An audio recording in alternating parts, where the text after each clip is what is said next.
ঢাকা শহরে চলতি পথে অনেকেই হয়তো দেখেছেন হিজড়াদের উৎপাত। দোকানে দোকানে থেকে টাকা নেয়াই তাদের কাজ এবং টাকা না দিলে এইরকমভাবেই হেনস্থা করা হয়। ধানমন্ডিতে এক রাতে এভাবেই আমি বসেছিলাম, তখন দেখি হিজড়ারা এসেছেন, বিভিন্ন দোকান থেকে 150 টাকা এরকম করে চাচ্ছিলেন। যারা দিচ্ছিলেন না তাদের সাথে ভয়াবহ ব্যবহার এবং পারলে তাদের সম্মানহানিও করছেন।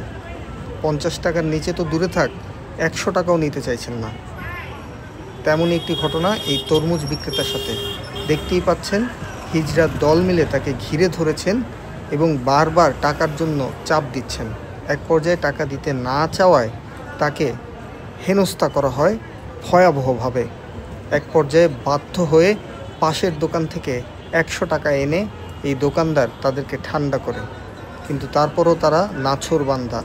পুরো দল ডেকে তাকে আবারও রীতিমতো হেনস্থা করা হয় এবং হুমকি দিয়ে যাওয়া হয় আগামীকাল আবারও আসবেন টাকা চাইতে।